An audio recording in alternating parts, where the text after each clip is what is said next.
26 hommes dénoncés en raison de leur homosexualité et arrêtés dans un hammam du Caire ont été jugés pour débauche. En 2015, Mohamed El Shahd AFP, un revers pour les droits de l'homme en Égypte, s'alarme Amnesty International. L'association dénonce un projet de loi criminalisant l'homosexualité dans le pays, qu'elle qualifie de « profondément discriminatoire ».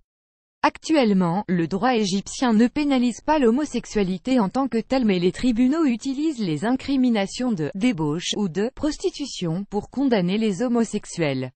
En octobre, plusieurs députés égyptiens ont proposé un texte prévoyant des peines de prison pour les personnes de même ayant eu des relations sexuelles, dans les lieux publics comme privés. Les peines vont d'1 à 3 ans d'emprisonnement, selon le projet de loi. Les accusés risquent en cas de récidive jusqu'à 5 ans de prison. Plus grand que à lire aussi, c'est un devoir national de violer une femme, qui porte un jean déchiré, estime un avocat égyptien. Vague de répression contre la communauté homosexuelle. Ce projet de loi profondément discriminatoire serait un énorme revers pour les droits de l'homme et un autre coup de grâce porté aux droits sexuels en Égypte, a déclaré Nazia Bounaïm, directrice des campagnes pour l'Afrique du Nord à Amnesty International. Une vague de répression contre la communauté homosexuelle a été menée dans le pays ces dernières semaines, après le concert au Caire le 22 septembre du groupe libanais Mashraoul Leila, connu pour ses positions en faveur de la communauté LGBT. Une partie du public avait alors brandi des drapeaux arc-en-ciel, symbole de la communauté LGBT, soulevant la polémique dans les médias et les réseaux sociaux.